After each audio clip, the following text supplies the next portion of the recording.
A very warm evening. Welcome. IShowSpeed. What do I show? I don't show stomach. Stop lying.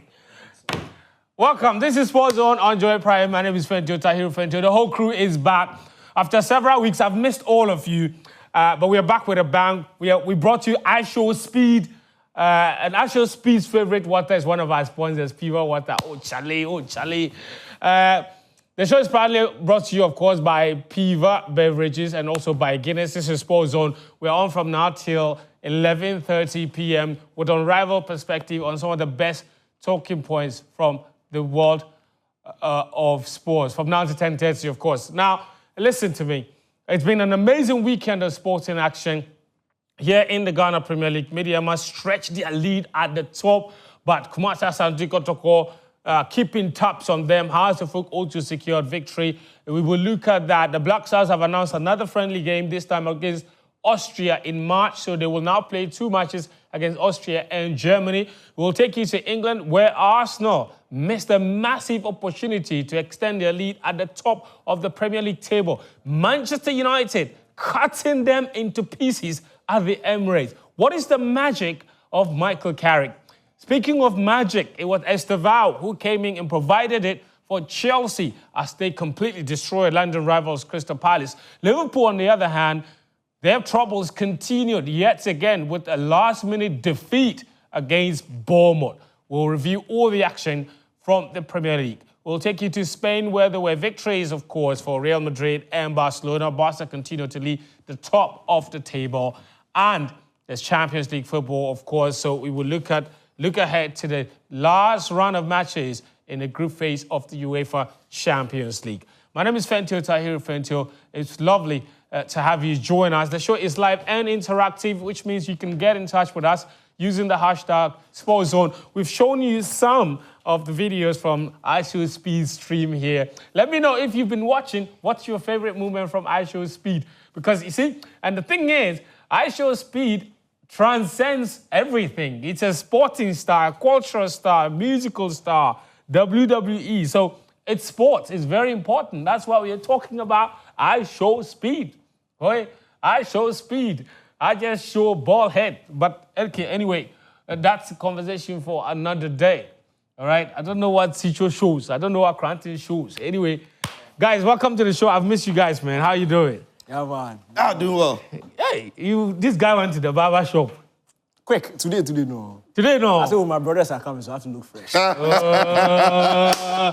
We miss you, man. Sicho, good to have you back. Yeah. Good to have you back. Look, the show is also live and interactive on WhatsApp. So if you prefer to send your message to us on the WhatsApp channel, use the number 0551575757.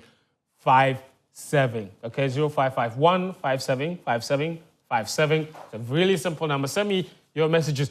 Your thoughts on everything we'll be talking about here are very much welcome on this particular screen. You send them through, I'll read them, share them with the rest of our viewers.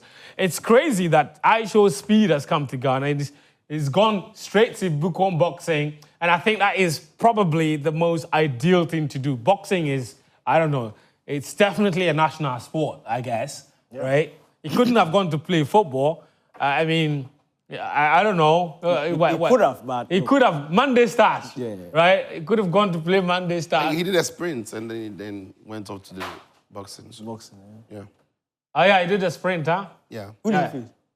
I'm not sure. Village Beast. Yeah, I'm not sure. You that you are so closer to Gen Z, you know. I know Village Beast, you don't know Village Beast. But you're inquisitive. If you are... Oh, Speed one. Speed always wins. My favorite was the ball. But now you have that video. You gym, then you make Speed beat you to press up. The guy shout too much. Shout too much. That's why I don't respect macho men. No. Sure, you go and lift. If it is bouncing or slapping somebody in TV room, they're like, they do a long time. But they say do press up with IShowSpeed. But Speed to a ball, like... No, he's fit. You know ball, he's fit. There's a difference. He get cuts. The gym. Yeah, so he's fit. You don't be gym freak. Yeah. No, we are saying that. In body, you know. If you know the gym, you know we'll get those cuts. We are saying that. More of the guys. Steroids boys. Yeah. We're saying that. They say steroids, but the boys, they live them. The bouncer people. Yeah, the bouncer people. Speed in body and find your bouncing. Are they sure? Oh, yes. Uh-huh. But but the guy beats the proper you don't bouncer see that. body. You see that one? The guy didn't wear shirt safe. Well, they walk like this. They do press up. They say, oh, I'll beat you. They say, do press up. Bro, they do the 1, 2, 3 after 20. Oh, no, I didn't script them because I already They no script. You see arms, you come there, they sweat, you remove his shirt. You know, sweat too. You know, there's oil in body. Oil, yeah. Adama. Do like this. For them to come there. If it was slapping somebody in TV room. I know how you do that. So the way you said this, is the second like bone, Somebody slap me for TV room. Yeah, somebody bone. I mean, the guy named Bone. Boom. Bone slap me for TV room, eh? And they look for bone. You have a personal problem with molest and TV room. I want to see the work Bone does now. As we finish school, I'm looking for him. Why do you want to see the work he does? Because he slapped you. No, I want to see whether all that bole he was using, he's making use of it now. That's what I want to know. He's a change man. So I'll see whether the... You think it was his fault too? Eh? You go take remote. Boys, they do 15-15. Yes. Where he thinks say he be. Where he take the thing, say, hey, he won't change it. You watch Chelsea? No, I don't watch Africa Magic. Oh, but now they for slap you. No, he playing. Of course they for slap you. Boys can't see me say they can't watch. You watch Africa Man. They for slap you. Yeah, he's like, we don't tell you well. But we say we all they pay the TV licenses. See the guy. This is the video. You say you trauma. Look at the difference between the two of them. Look. Now watch. They say do press up. 1, 2. I think they did after 50 or something. Just wait, Sichu. Let's see who. You see the arms this guy get. You see Speed in body. Speed is fit. This guy is bole. But it's even more serious because Speed had done a lot of activity and by now This was his 4th hour of streaming. Yeah. And I watch it. See, now the guy is going to go down again. The guy shocked. The guy didn't go down. They go down. They go down. And I started crying. Oh, Brett. He started scream. They go down. See Speed. It makes stable. It make bro, like it make see your the guy changed the tactics. He changed the tactics. He know they go down. His body all day top. Speed entire body is sitting on his arms. This guy, see him. When he say, I win. You don't win. He's strong, they do that thing. Anyway, listen, guys. Wow, look, I won. Is there anybody who has to tell people that he won didn't win? Say if you win, the public, we all know who won. We all know who won. He stopped, they do that thing. Anyway, so that was amazing. Anyway, so big shout. Sicho, is he done? To be honest, I've not necessarily had time to follow a lot. You were commenting on the car show. I saw that in the morning. I saw a 30-second clip that they had parked cars at the Black Star Square. I didn't think it was necessary.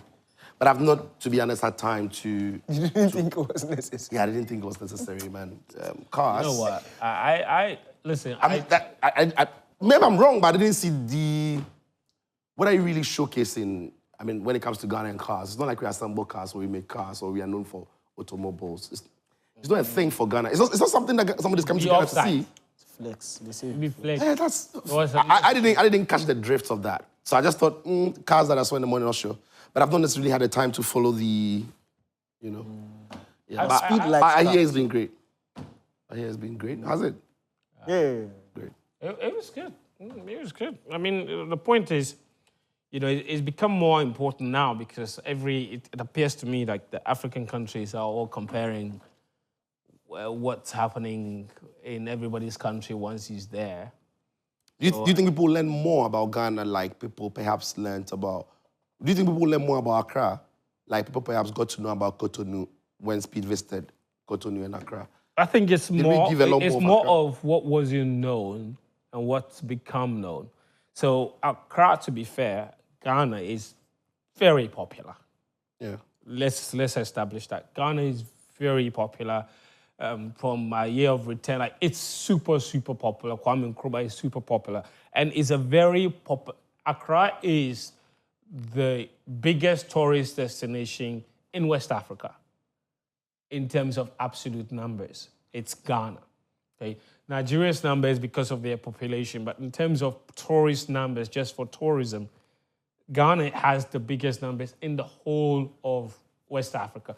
So it's very popular. So Accra is already really known. Yeah, it's very popular. When you hear Benin, not many people really know more about Benin. So it was the shock and awe of seeing what it's like because we're not used to seeing it. Yeah. So there will be very few people that will be in awe after seeing something in Accra. I don't think. Oh yes, Steve says Speed drinks Piva water. You drink Piva water, no, then you get instant moves. Piva, you rich. Oh, Chale. So why you didn't get those moves? What do you mean? Did you not see the moves from last week? What are you talking about? This is the boxing.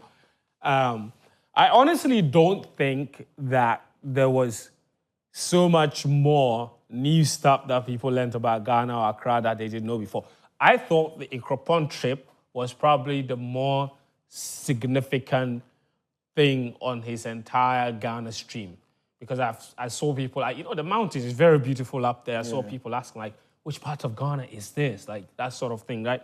Because it's not, obviously, a lot of times that people go to that side of town. Yeah. So I thought that was very, very important. Obviously, this was an exhibition, I don't think, and that's your man from the, Jonathan, the man from the Legacy Rise fight. This guy really in a freezy fight, you know, yeah. Yeah. Yeah. I mean, obviously, this exhibition fight, I see you ask the question, what would you have learned from there? It's entertainment. Right. Entertainment value. It's not like somebody's going to watch this and say, they do boxing in Ghana, I'm going to Ghana. It's like, it's not. Or like the car thing. So it was a different theme for Ghana than Benin would have.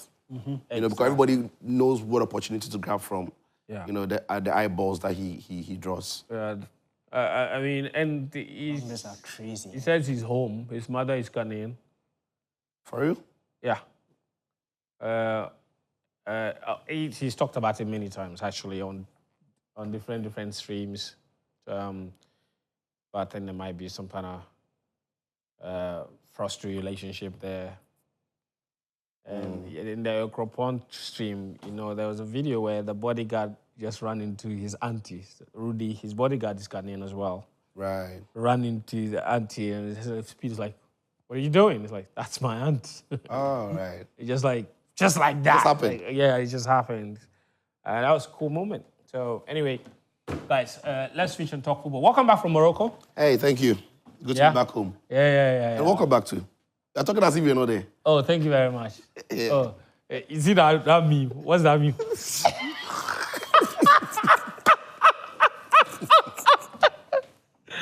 Anyway. I should be saying the welcome. No, I missed because we're on the same flight. We're on the same flight back to Ghana. I say welcome back. We sat on the airport for like an hour to have a conversation. We're on the same flight back to Ghana. You're not serious.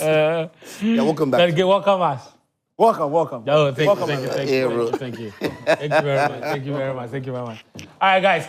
We've got a lot to cover on the show. We'll start from the Premier League and then build all the way down to the Ghana Premier League. But before we do that, we're going to take a really, really short break. So do stay with us. We'll be right back. Welcome back. This is Sports Zone on Joy Prime. The show is proudly brought to you by Piva Beverages, producers of Piva Water, IShowSpeed's favorite water brand in the world. I'm not the one saying it. He was drinking Piva water the whole time. So what is your excuse, okay? Drink Piva only. Also by Guinness, sponsors of our Matchday segment. And today on the show, Daniel has prepared something exciting about how Michael Carrick conquered the Emirates. But we're going to begin with Chelsea. No Cole Palmer, no problem. Estevao inspired them to a thumping victory over London rival Crystal Palace.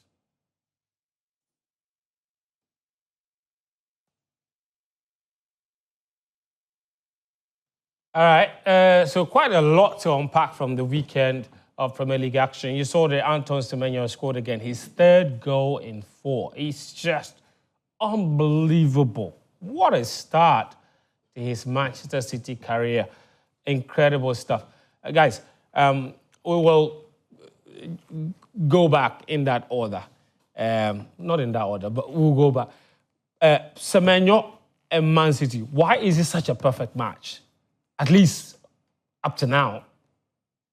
I think a couple of things. I mean, Semenyo has improved since he stepped into the Premier League with Bournemouth. And he just carried his form into Man City. But the one thing that also helped him is City have changed their style a little bit to be a lot more direct, a bit more vertical than that possession-oriented team where they are very patient, waiting for the perfect goal. So players are taking a lot more responsibility on the ball. So you see Ryan Cherki do more on it. Semenyo as well, having come in. So Doku now, the shackles are off. A couple of seasons ago, Grealish, Sterling, they have to play a bit more cautious. They don't have to lose the ball. But I think because they are going more direct now, and that is the game that Semenyo has been used to with playing for Bournemouth, it's been an easy transition for him. And it's going at the right time for City because City were very heavily reliant on Erling Haaland for all the goals. And so it's good that they got other players who can chip in a fair number. And that is the third goal for him in his 4 games for City. And that is a perfect start for him into life at Man City. Everybody said, why are you going to Man City? Like, where are you going to play? But look at him now. It seems like he is basically, at the moment, Man City's best player. Yeah, and that's Pep Guardiola. If you play well, he rewards you. You keep playing games. And that's what Semenyo needs to keep doing. At Man City, it's not like Bournemouth where you can slack off and have 3 or 4 bad games. You have to be consistent every single game.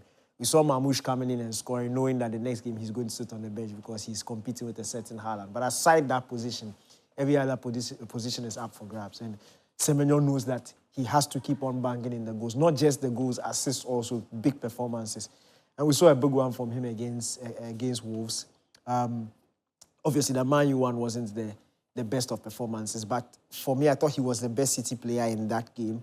He who looked like the most threatening City player, although he didn't materialize for the team. But it's a real good thing for him. And you look at the Man City team now, since the Sane and Sterling partnership on the wings, City have not really had wingers who score goals. So especially in recent seasons, they've tried with Grealish came, he wasn't scoring much. Bernardo, where he was playing out wide, wasn't scoring much. Savinho wasn't scoring much. Doku himself isn't scoring much. So with Semenyo coming in, you have a natural goal scorer who is playing on the wide areas. And as Cicho said, you can balance the goals. It's not everything that has to come through Haaland. You know that if you create chances on the wide areas and it falls to Semenyo, it's more than likely to put the ball in the back of the net. My question is, and we've asked this question a lot, about why he can't translate that form to the Black Stars. But I want to ask something different.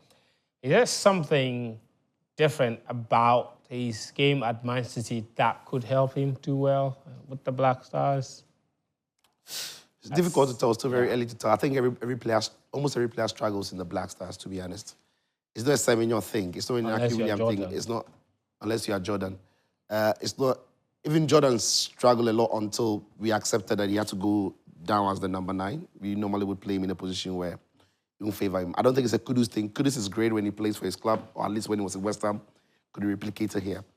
Now it's on to the coaches down to decide what kind of framework will get the best out of some of the more important players in the team. And again, in the Black Stars, maybe we need to also identify players who are more effective and build the team around them a little bit more. Get them into positions where they can be effective.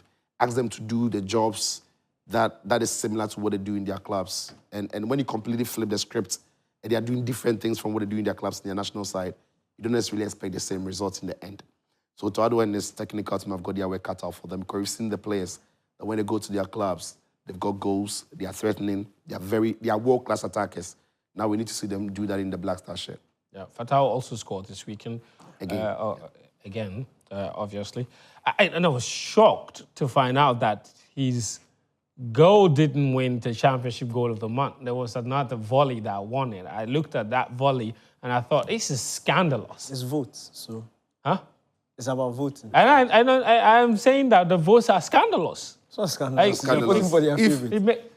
Benaya, can you find me the championship goal of the month for the one that beat Fatau's goal to the goal of the month? Like, it just made no sense. Anyway, on Semenyo, right? Have you ever... I mean, Cicho says he doesn't think it's a Semenyo issue. He thinks it's just a Black Stars issue. Too many good players are struggling. But have you, given a specific talk to Semenyo? Because his is quite telling. 1 goal in his entire Black Stars career. That is... He scored more than 1 or 2? He scored more than 1. I think he two. scored. I think he's got 2. Yeah. He had like 1 for a long time, I I think he's believe. got 2. I think it's 4. He scored 4 because this World Cup qualifying period, he scored twice. He had scored 1, his debut against Switzerland. Okay, but now he's saying that he scored 3 goals, but I can find that information very easily.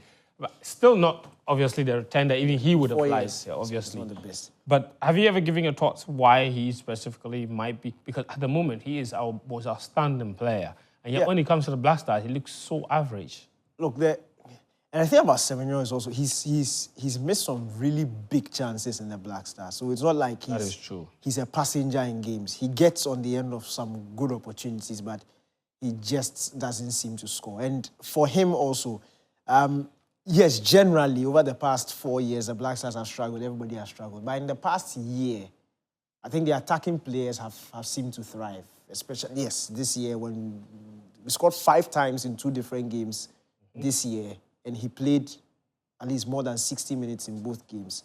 The most telling one was the Central African Republic game away from home, where he was almost like a passenger in that game. He got replaced, and the 2 substitutes who came on got a goal and an assist in that game. So it just didn't work out for him. The Chad game also, he had 2 very good chances in the first half where he probably could have buried the game, ended up missing it. Second half performance from the entire team was poor. So I just think, and he said it himself in a recent interview, he was talking about the pressure that comes with playing for the Black Stars. I think maybe he has just not embraced it yet. Maybe he's not settled into, he's not as comfortable when he's playing for his club as against when he's playing for Ghana. But I think this Manchester City deal will help him because, look, if you are playing for City, you are playing in the Champions League.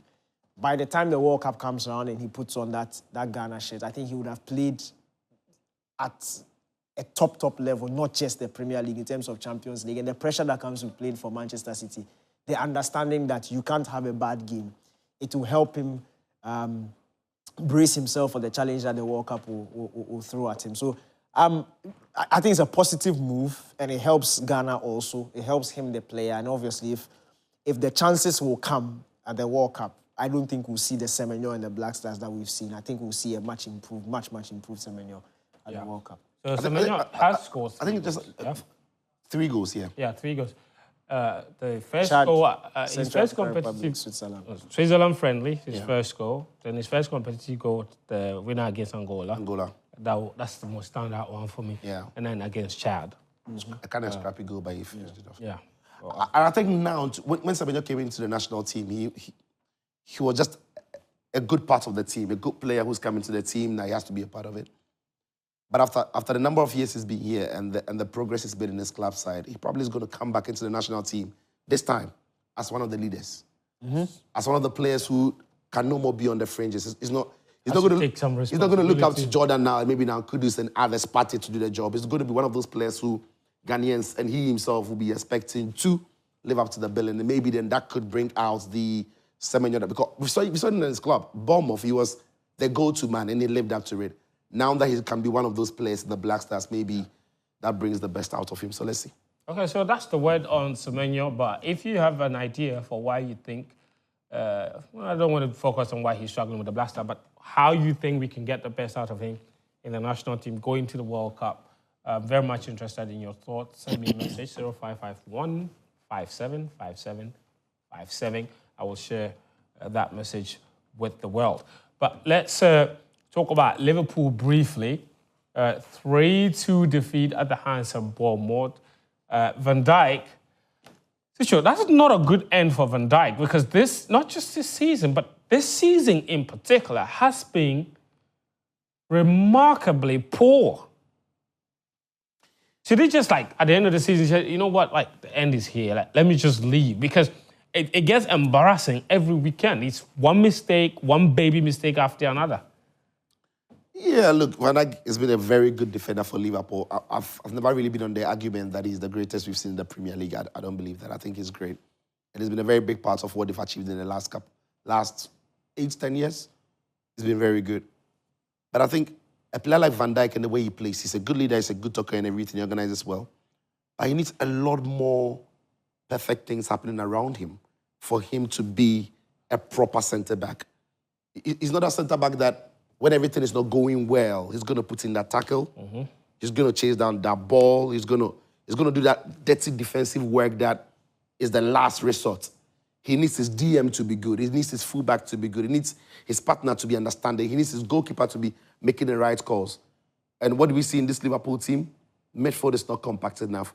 Kerkes, Frimpong, or Bradley are struggling. Konate is not playing well. So it's exposed him. And that is why he's struggling. I think that is the basic reason why he's struggling. The entire Liverpool framework has not been great. And he hasn't been able to be the one who's going to say, okay, everybody's being bad.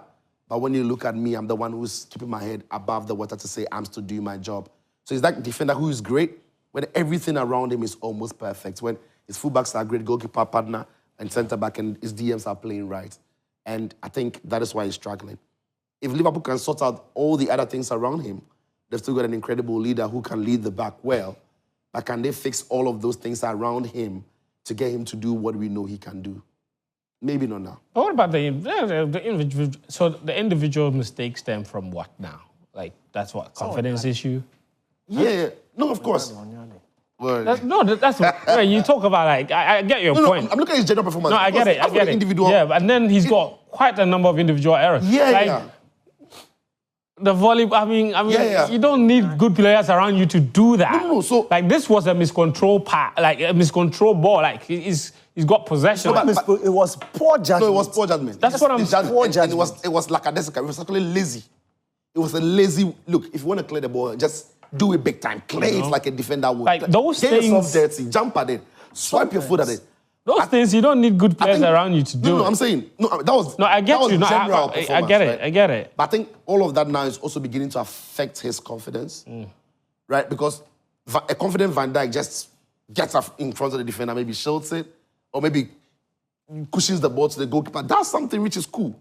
But when you're not confident, you begin to think through too many things, and you're not as smooth as you would have been if you were in a confident mood. I think he's not confident now. The entire team is not playing well, and he's beginning to make terrible, terrible judgments. DK, do you want to say something on Van Dijk, or I wanted to ask about Arne Slot. Last week Van Dijk on Nyade.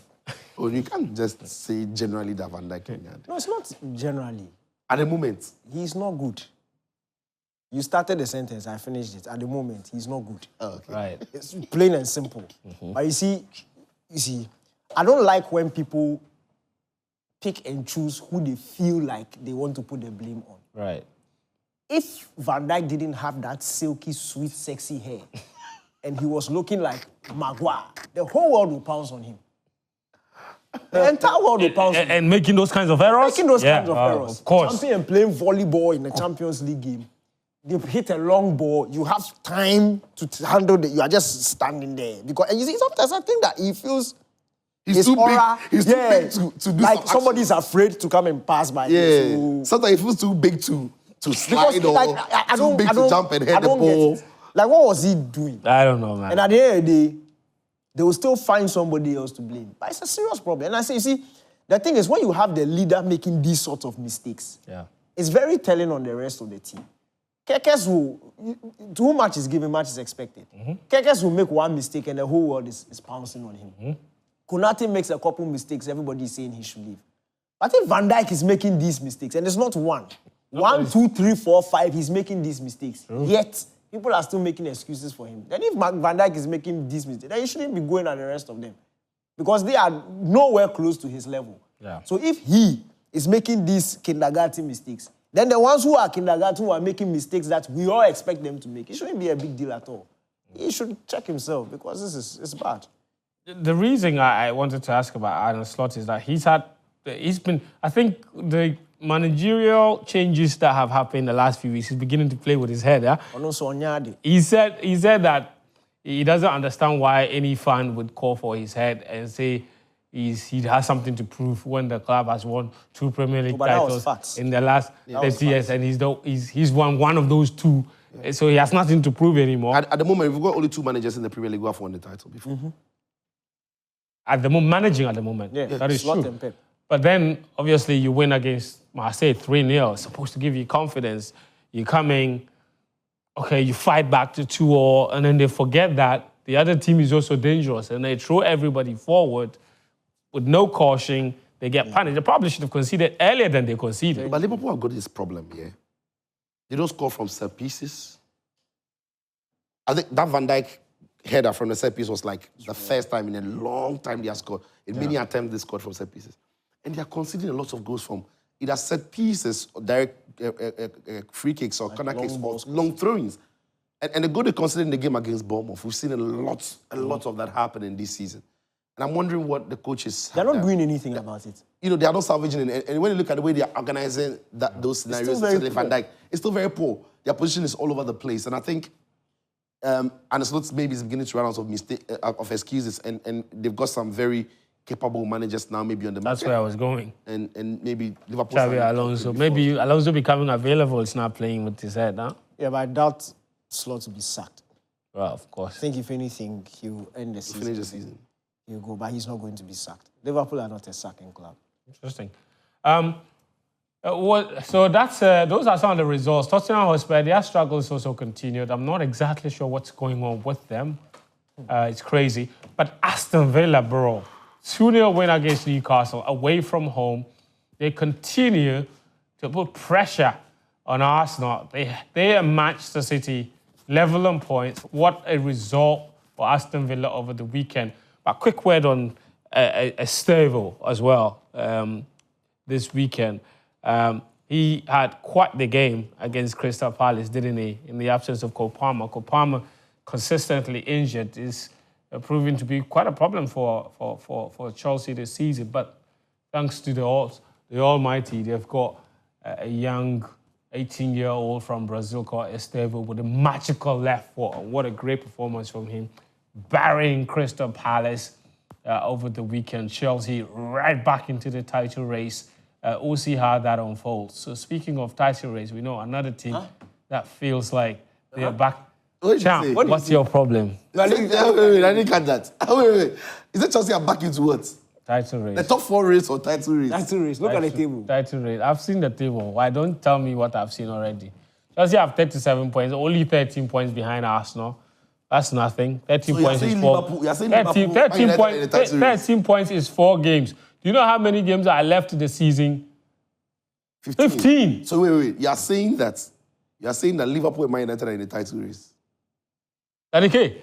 Are Man United not in the title race? No, they are far away from the title race. Man United are in a top 4 battle. Top 4 battle. Yeah, no, but I understand it. The world champions are obviously in the title race. Thank you very much, my friend. title race. Thank you very much. So anyway, that's the table, obviously. We'll see. So 13 points separate Arsenal and Chelsea. Man City, Aston Villa, right on the neck of Arsenal Football Club, who lost this weekend by 3-2 against Manchester United. It was a fascinating game of football at the Emirates Stadium. And, Manchester United, after what they did to Man City, I'm not exactly sure, what Michael Carrick is doing or what Pamela is doing. Pamela, show his face. Now I don't understand what Pamela is doing. Pamela is doing something else. Anyway, let's get into the let's get into the Manchester United and Arsenal game away from home. Arsenal score first, and you're thinking, what's gonna happen here? And Man United completely turned it around with great goals. Obviously, okay, Buemo's goal, I can see unpardonable mistake. But the passion, that Dogu goal, the Cunha goal, fabulous play. What is Michael Carrick doing? It reminds me, I don't know if it's just me, but he reminds me of when Ole first took over. The way the team is playing, the energy, the unsuspecting results, it just has an Ole in there. Look at, since he took over. This is Man United under Michael Carrick. Obviously, The first three when he was Yes, all of them together. Yeah, all of them together. Because for those who don't know, this is the second time he's taken charge of Man United on a temporary basis. The first time, he beat Villarreal managed by Unai Emery 2-0. Got a 1-1 draw with Thomas Tuchel's Chelsea. That was impressive. And now he's got a 3-2 win over Arteta's Arsenal, 2-0 win over Man City, coached by Pep Guardiola, and another 3-2 win over the same Mikel Arteta and his Arsenal team. First off, Roy Keane says that even if he wins every game from now till the end of the season, he still wouldn't give him the job. Have you seen enough from Michael? Obviously, he's managed Middlesbrough before, right? Only got sacked because he couldn't get them promoted. But there was a point where they had a decent run. So my question is just showing signs. If he continues on this sort of run, do you see Michael Carrick doing enough? Or do you see that being enough for him to get a job on a permanent basis? If he wins the next 15 games, he probably wins the Premier League. Maybe if he finishes top 4. There's no straight answer for that because the different factors that will come at play here. We know Ineos don't have a lot of fans to throw around. Would they have the money to go and bring an elite coach, a world-class coach? Let's just say maybe if PSG's manager, Luis Enrique, is available, do they have the money to go and bring him in and give him the money he would want to rebuild the squad? Maybe no. So if he becomes the cheaper option for them and he's shown the signs that he can compete, I think they will stick with him. Unless there is a manager who is better than Carrick and also then they can afford. Yeah. If it was Man United of maybe the Glazers when they were spending big time, I would say maybe no, because they are also capable of going into the market and splashing big money on big coaches and giving them the money to go out there and spend. That's not what Ineos are doing. So I can understand where people thinking that if Carrick goes on this way, Ineos might think it's a cheaper option. You will not have to spend much to overhaul the squad, and so then they might keep him. But then it's all ifs and buts. It depends on how he goes. He's coming to the club and then he recreates the job. His first 2 games were against the top 2 teams in the Premier League, against the 2 of the best managers in the Premier League. He's gone and he has 6 points, scoring 6 goals in the process and conceding 2 goals. Then the question then would be, Man United have never really had a problem under any manager when they have to do one-off results against the best teams in the league. So Amorim got a decent result at a very good result at Anfield when Man United were not playing well. Ole did same. Beat Chelsea. Ole did same. Every manager who's come through, whether United are struggling or not, when they play some of these big games, they get the results. It remains to be seen if it's going to be the same in the Carrick now. When you look at the games that he played there, these are all very top games against some very high-profile games. Now, it remains to be seen when they go up against Fulham, when they expect it to be the better team, when they go up against all the other teams that now they are ranking higher than. If Carrick has got the ability to get a team playing in a way that they can go there, be dominant, and still get the result consistently. I think that has been the biggest problem for Man United since Alex Ferguson. The one-off games against big teams, never been a problem. But when they have to keep consistent runs against teams that they look better than, that is where the challenge has been. So it remains to be seen if Carrick has got that about him. But look, incredible job and incredible start so far. My other question, Danike, obviously he had to do something slightly different after Amorim got sacked, right? Like what small fixes has he brought to this team that's got them, obviously? Again, look. Because that's back-to-back victories. Yeah, obviously the system has changed, but the approach hasn't necessarily been different. And I'm saying the approach to the big games. We saw Amorim do a similar thing last season when United faced City, got the result at the Etihad against Liverpool, both last season's draw, this time around, where they tend to cede possession to the opposition. Everybody knows Man United has a devastating counter-attack, as Sitra said, from Ole's time. So the approach hasn't necessarily been too different. Obviously, some 1 or 2 tactical tweaks. But I want to see how United will play against the likes of Fulham, the game after Spurs, the Bournemouth. Games like that, for you to know exactly what his thinking is. Because obviously, if you have 5 days in charge and you are going up against Man City, You're not going to play tiki-taka football and impose your philosophy on the team. You are going to go back to basics. I think obviously United are defending much better. They are closing down opposition much better, and they seem a bit sharper in attack. But also to say that fits into how they approach the game. That fits into the game plan in relation to those two particular games, especially because of the way Manchester City and Arsenal play their football. Yeah. So yes, it's been good, but I don't think these two games are enough for us to have a conversation about Carrick, the manager. We can have a conversation about what he did well to win the two games, especially against the most recent one against Arsenal. But let's wait till next week, the week after, for us to see how he'll play against opposition who will now cede possession to Man United for them to try and break them down. Is there anything specific from this game against Arsenal that stood out for you? Oh, yes. What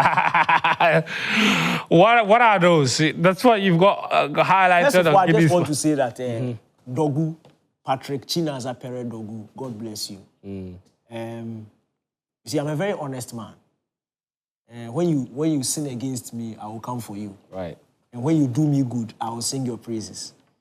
Dogu, Charlie. Player! Charlie. Player! The left foot better than Van Persie. Hey. Oh, that strike is better than Van Persie. Oh, Massa. Let's be serious. We are talking about Patrick. So are you saying that essentially, effectively, Patrick Dogu has disproved Kawawe's theory about... Quick. So maybe the problem was from the bench and the instructions he was receiving. It's not necessarily the player. But I want us to look at two things. Okay. First of all, the first goal Man United scored, the equalizer, the Mbomo goal. It was a mistake from Zubimendi. He should have done better. But at the same time, too, it just shows... For me, I liked how Man United pressed in that instance. It was a surprise. I don't think Arsenal expected United to press like that because up until that point, United were not pressing the centre-backs. They were pressing the two holding midfielders from Arsenal. They were happy to let the Arsenal centre-backs have the ball from the goalkeeper and progress up to the mid-block. Yeah. But once the goal went in, United went a bit aggressive. And I thought in that moment, Arsenal didn't expect the numbers that came at them. And Zubimendi made that one mistake. And it's here. When Zubimendi picks up the ball from Declan Rice, when he picks up the ball here, I thought Zubimendi should have done the simple thing and gone back to Rice because there was space enough for him to go back to Rice, who was making the run, being tracked by Casemiro, but there was an open space for him to play the ball into Rice's right foot. Or he could have opened up his body and played the ball into Jurriën Timber. But when he played the ball back to Saliba, he cut out that passing option to Rice because Rice had already taken off. He now had to make himself available, but then it meant that he would be closed down by the United, that's Bruno Fernandes, who was tracking the run. So once he played it back to Saliba, Bruno Fernandes was obviously going to close that space, and Mbeumo was also lurking. And then again, it's the intelligence of the conductor. You would hardly see the Rodris, the Jorginhos make this type of mistake. He had to read the situation better. And I thought going back cost Arsenal because once he went back, then Arsenal were now trapped. And at the end of the day, he made a poor pass back. So you see, there was nowhere Saliba could go. Once Saliba picked up the ball from him, you see Mbeumo making that instant run to close the passing angle. Bruno Fernandes too is trying to cut the passing angle between Saliba and Zubimendi. And essentially, Saliba is blocked. If he tries to go to Rice, Casemiro is there. If he tries to go to Timber, Dogu is there. If he tries to go to Zubimendi, Bruno is there. So he had to play a very meticulous pass into the feet of Zubimendi, who was now also trapped again and could only go back. But the back pass obviously didn't materialize for him. Overhit it and then Mbeumo picks it up and then he scores. But that for me was a quick instant tweak in how United pressed straight after the goal, and it reaped reward for them. Yes, of course, it was a mistake, but you have to force your opposition to make a mistake and make sure that when they make the mistake, you are present to pounce on it and get the goal. So that was good play for Man United. And then the Dogu goal. So we had seen during the game another tweak that Michael Carrick did in pushing, first of all, he pushed Dalot up front, in fact, not necessarily up front, but into the middle zone to create that back three to help or give the free man, an extra man in the middle zone. That was Dalot. Then he changed it around and this time switched Luke Shaw a bit up so that he will occupy Bukayo Saka. And then it will allow Dogu to come inside to occupy that almost like another number 10. So to be close to Bruno Fernandes in Mbeumo to have that link-up play. And obviously, because United didn't have, I don't know whatever, because United didn't have the match of the ball, we didn't see it happen as often as we would have wanted. But this is it. So you see Luke Shaw has moved up. Yeah. Dogu is now going, this is Dogu, he's now going to make this run here and come inside. So he, the wide man, was now coming inside, a bit closer to Mbeumo and then Bruno Fernandes in these positions. Just so that when they pick the ball up, they could play the interplay, you could pin the ball off each other and probably create some space for yourself.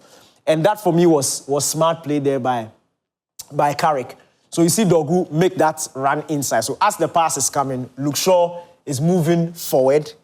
So Saka now has to try and cut the passing angle between Martinez and then Shaw as Dogu is making this run inside here. So as Dogu is making the run, Timber now doesn't know whether he should stay with him or wait for the run that is being made by Luke Shaw. Caught in two minds. Yes, caught in two minds. And by Timber waiting to make that split decision, Dogu is now being passed on to the centre-back or the retreating defensive midfielder. And that just gives United superior numbers in that position. And we saw what happened.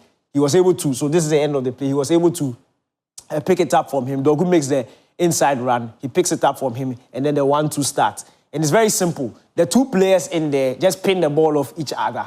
And it's just by that initial 2 versus 1 situation that was created by Dogu making that infield run. And once it's 2v1, anytime Bruno picks up the ball, because it's pass and move, Dogu has space, so he gives it back to him. Dogu has space. And the rest is just from the training ground. Super brilliant. The rest, as for the rest, you can't, coaches don't teach you that thing. Yeah. This is a super fantastic strike from Patrick Chinaza Pere Dogu. Represent saw the opening. Yeah, of what we saw Van Persie do. But probably I don't think Van Persie scored a super goal like this at the Emirates. Even for thank you very much. Chinaza Pere is on top. No Van Persie blasphemy will be accepted here because of a 3-2 victory against Arsenal. No, this is not Van Persie. Even Van Persie himself was. Did you see Evra? Evra was shocked. He said, where Dogu, where did that come from? Evra has a better goal than... Sure. Anyway, guys, you wanted to ask something, yeah? Yeah. I mean, I'll talk about Arsenal too, obviously, because... because you're home. No, yeah, Arsenal lost some steam. They are forwards, yeah. In fact, the producer wanted us to talk about it. Their forwards aren't scoring enough. Even before that, I was always want to say something about Man United. When you look at Man United players play and Carrick, even though they are 2 tough games. Look at this. The players are comfortable. Yeah. Sijo, look at it. I'll come to Arsenal. I'll come to Arsenal. Just start from the Arsenal bit, I guess. No. I want to make a point on this. Okay. I want to make a point. So we come to the Arsenal. What is this? The producer should be listening. I'm talking. You want to force what I should say. The guy is talking about Man United. You are forcing Arsenal down. Drop the Arsenal. Let me finish making this point. I'm saying that when you look at the Man United players and the way they are playing, even though those are doing 2 top games, they seem to be enjoying what they are doing because the rules come naturally to them. Bruno Fernandes, one of the best creative footballer in the Premier League, is playing in this more natural role. Kobibeno has come to partner Casemiro. Luke Shaw is playing his natural left back. He doesn't still have the same pace, but the role comes naturally to him. Dalot looks like a proper right back. Maguire, Martinez, in the low blow, they can defend well. So I'm thinking, one of the reasons why United have got a spring in their step is because players now are looking a lot more comfortable. But you can do all the tactics you want, but if they are used to the role, it helps. Than playing them in the back three and playing Fernandes alongside Casemiro in a 2. That's not where he belongs. Playing in Mbeumo and Cunha by force, no Martens and Amad Diallo as a wing back. They will do the job because they are professional footballers, but they will struggle while trying to do it. And it doesn't look like these boys are struggling while trying to do this. That's an interesting one. Yeah.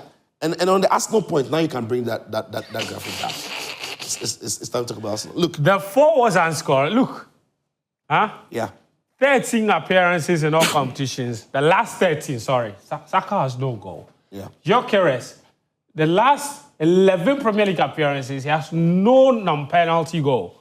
Martinelli, last 13 appearances, 0 goals. Madueke, last 25 Premier League appearances, 0 goals. And Trossard, 1 goal in his last 11 appearances in all competitions. Yeah. That makes for a sad reading.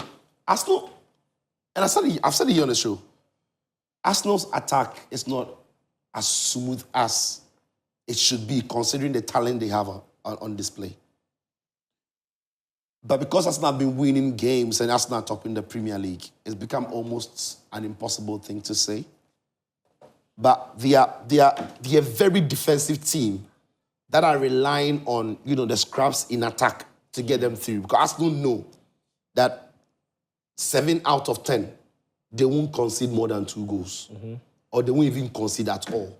So if Arsenal gets that 1 goal, however they get it, from a set piece, from an own goal, and however, they will get 3 points.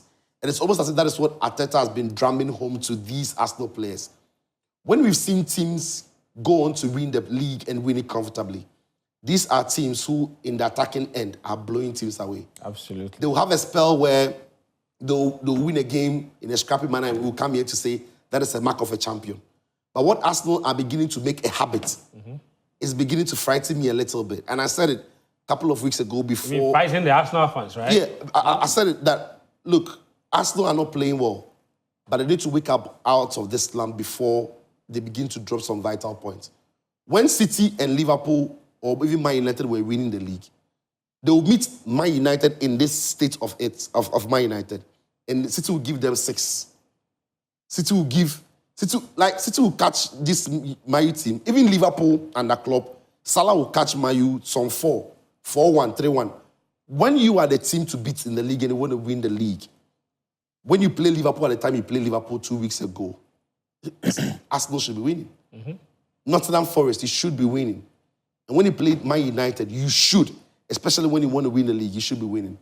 But they are not scoring a lot of goals, and it's also because, like I said, Arteta is beginning to set up the team in a way that is beginning to look like they are being more reactive, and because they know they've got some quality, they are waiting for that 1 goal to get into the back of the net and defend that way. In December, almost all the goals they were getting were own goals. Almost all the goals they were getting were own goals. And what happens is the attackers now begin to lose confidence in front of goal. So it is not shocking that they've got the numbers they've got. It is good that others are chipping in. Merino has chipped in a very important number of goals for them. Gabriel, the same. Timber will chip in a couple of. But generally, when the season is going to go into its last 15, last 10 games as we are, you need your attackers to be there, getting you the goals and killing off games early. Is there reason to be hopeful, though, then, maybe that, okay, they're yet to hit top 4, and when they do hit top 4, that I still think Arsenal will win the league. I still think so? Because the chasing pack have not got it in them to be as consistent as you need to be, to maybe get past Arsenal. But Arsenal should find a way to stop this slump that I think they are in. They are getting away with some results, but not necessarily playing well and creating enough and scoring a lot of goals. They should be careful that doesn't become a thing. Because when now they have to juggle Premier League, Champions League, the knockout stages, some of these games won't come easy. This is their first defeat since early December when they lost to Villa. And they've scored 42 goals, to be fair. They have the second highest scorers. They have the second best attack in the league. If you use those stats, then you don't understand. You don't get I get what you mean. But this is premised on their more recent performance. And you wonder if this performance were spread across the season, in the first 5 games, they had 2 of this. In the next 10 games, they had 2 of this. In the next 5 games, they had 2 of this. It's different. But in the recent game they've played, the attack has been consistent. That's when you look at the numbers. It's like Arsenal in their last 13 games, somebody in his last 11 games. In the last recent games they've played, they've not looked fluid enough in attack. So they need to find a remedy to that. Okay, we need to move on, but you want to add something on Arsenal. Do you think they'll still win the league? Oh, yeah, they'll win the league. Look, City, and it's not that because City and Aston Villa are not good. I still think Arsenal are the best team in the Premier League as it stands. Look, it's it's a problem, but I don't think it's a major problem right now because I think the numbers suggest that it's just a blip. You can't create the top 3 in best chances, top 3 in goals, and say that it's going to be a problem that will be running. It's something that can easily be fixed, and I don't think it's such a big problem because if you look at the Champions League, they are scoring goals. They scored 3 in the Carabao Cup. They scored 3 in the Champions League. Yeah, so it's not an Arsenal Premier. Maybe it's an Arsenal Premier League problem. It's not an Arsenal problem, and I think it can easily be fixed. The forward problem is a problem. That's what I'm saying. It's a problem. The Emirates scored twice in the Champions League. They had they had the 3-2 game at the bridge. They had a forward scoring in that game. But they're not scoring enough, obviously. But they still have the best attack, so it's not really an issue for me. All right, cool, guys. I've got lots of your messages here. Karim is also here with Ghanaian players abroad. So we're going to take a short break. When we will come back with Karim, lots of your messages, and then we'll wrap up with some Ghana Premier League action, some La Liga action as well. Do stay with us. This is Sports Zone on Joy Prime. We'll be right back. Welcome back to the show. This is Sports Zone is live on Joy Prime every Monday at 9 p.m. and then from 9 p.m. to 10:30 p.m. The show repeats on Tuesdays at 1 p.m. on the Joy Prime channel. So if you missed this or someone missed this, you can show them how to catch the show. Also, we upload episodes of the show on YouTube on Tuesday, so you can always catch episodes there. Some messages here. Ramsey in Tamale says, am I just too old or what? Because all this speed noise, me, I know the bab. You are too old, my brother. You are too old. Felix in Takrady says, please, I saw on X that Daniel Kofi has recovered. Can you update us on his situation? Yeah. It's not like recovered, but he's back. Yeah, he's back training on grass, so hopefully he will start playing soon. So that's the latest on that.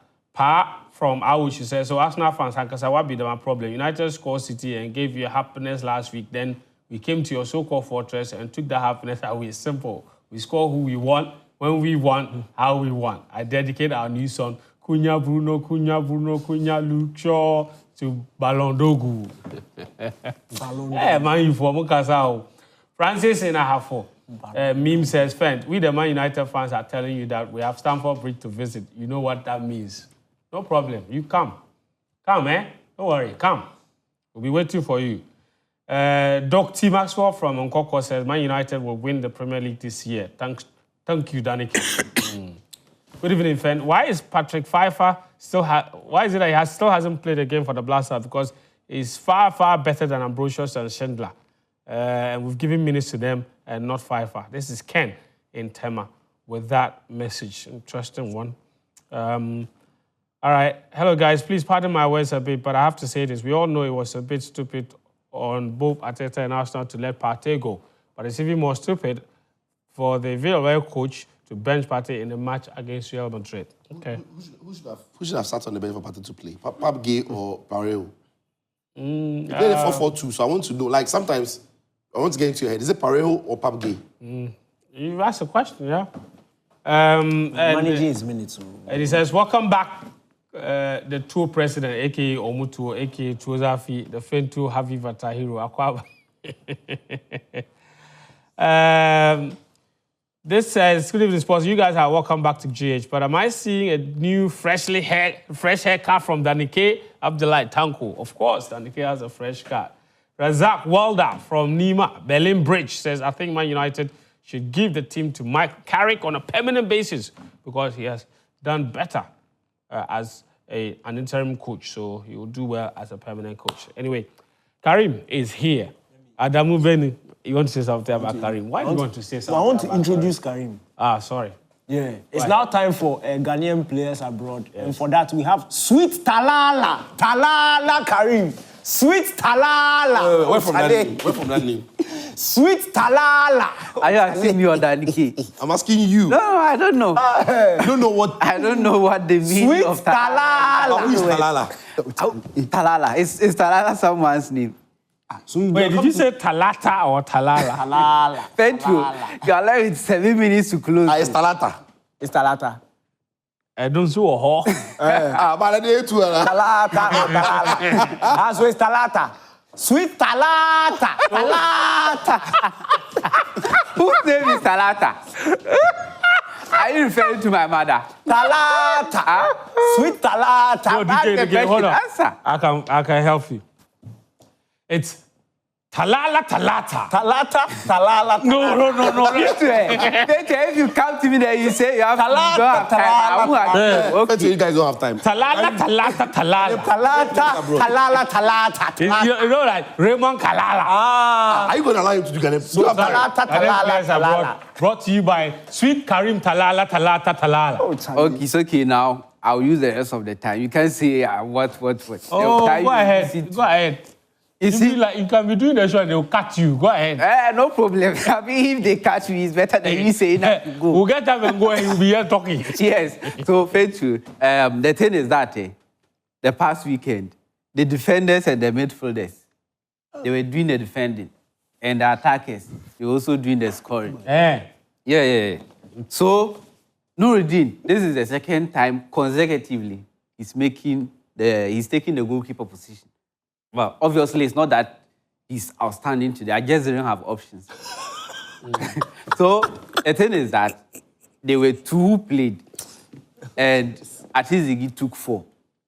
Then Nuruddin took 3. It's one, like, the less evil. So, Anand didn't play? no, their league is not back. Right. So, then Ajete, Okon, Opoku, Seidu, they all complete 100% of the tackles they attempted in their games. Then Ajekuma as well, also the same. Is that Lawrence? Yes, Lawrence Ajekuma plays for Sakelbrugge and they drew 1-1 against Genk and he won 100%. Then Salis as well, 4-4. Nice, they won 4-1 against Nantes. Then Gideon Mensah played against PSG as well. They lost 1-0, all right, but he also did well. Had a good game. Yeah, then won 3 of the 4 tackles he attempted. Then Abdul Fattah Issahaku added another beautiful goal to his collection, though Leicester lost 2-1 to Oxford United. Now he has 6 goals and 7 assists in 29 games. Then Kalib Kuban. Kuban Bangu. Yeah. He plays for Genoa, and he came off the bench and inspired a 4-3 comeback win for them against Bologna. And he actually scored a fantastic goal for them. That is his second and has 1 assist as well. Then Semenyo, you've spoken a lot about him. 3 goals in 4 games for City with 1 assist, and now has 11 goals this season. That is the highest he has done in a season. So the next goal he's doing will be his highest ever in a single season. Then just a shout out to Joseph Opoku. He was also injured but came back with a goal for Zulte Waregem, though they lost 4-3, and now he also has 3 goals this season with 3 assists. So just giving you the rest of the time to go through other things. Thank you, Karim. You are so sweet. You are so sweet. Karimu Talala. Talata. If you don't want the time, let me continue. I'm giving you the time. You still continue Talala. Who is Stevie Talala? Karimu Talala. Sweet Talala. But in that case, it means we have a bit of time to show you results from the Ghana Premier League this weekend. Very interesting. Kumasi Asanti Kotoko secured victory. Midiama as well. Hearts of Oak, superb win for them. Another clean sheet for Benjamin Asare this week as well. Sicho was all over the place against 11 Wonders. Vichem United, 1-0 winners over Heart of Lions. You know you are allowed to talk, right? The 2 of you. Dreams FC and Young Apostles, 1-1 draw. Midiama. Wow, they are unbelievable this season. Ibrahim Tanko, I don't know, he's built a winning machine, but did you see Albert Amoy's goal? Back to Kotoko, scoring wonders. 3-0 win over Basake Holy Stars. Kotoko are up to... Very lovely goal. Very lovely goal. Kotoko up to 2nd in the Ghana Premier League now. That's the table. So Miriam do have an 8-point lead at the top. Over Genesis and Kotoko are level on points, 35 points. And Hearts of Oak. Hearts of Oak as well, yeah. Kotoko, 1935, 35 points. Hearts of Oak, 35 points as well. So those 3, I'm not sure the kind of challenge they will mount, because this is the Ghana Premier League. You can never quite say it's over until it's actually over. So exciting times. But with all the enthusiasm Hoho United came into the league with, they're second from bottom. It's just not going right for them. And it looks like they would be going immediately back to the Division 1 league. And that's not good at all. But the Champions League this weekend as well. This midweek. Wednesday, there are no games on Tuesday, but Wednesday you have 18 matches. That's the last match day everyone is playing on that particular day, so that there are no libi laba laba kind of thing. Is there any crucial games in here? Chelsea. Chelsea, yeah. Chelsea has to win if they want to finish in the top 8. Yeah. If they don't win, yeah, they could end up having to play the playoff. That's crazy, yeah. They'll play the playoff. They'll play the playoff. Napoli You are a trust week, man. Napoli desperately need to win as well to play in the playoffs. So there's quite a lot hanging on that one. Yeah, so that will be our commentary game on Wednesday here on Joe FM and on his 103.9 FM. Anyway, I think that's our show for tonight, right? But I would have liked some time to talk about the crazy dynamics in the Real Madrid game. Panenka, camera pans to La Liga V. Full script. I almost said La Liga V. But yeah, big workout this Saturday, guys.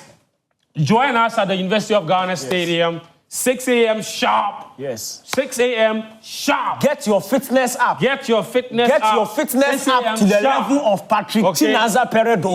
Yes, please. This Saturday, Sicho will be there, I'll be there, Danike will be there. Lexis, everybody, 6 a.m. We're doing a walk, all right? Yeah. And then there's a grand 400 meter. Aerobics. Chale.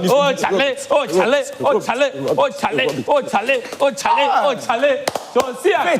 Guys, all the Sports Zone fans, we beg you, come Saturday, 6 a.m. sharp, University of Ghana Stadium. We're looking forward to seeing you guys there. Until then, of course, it's ciao.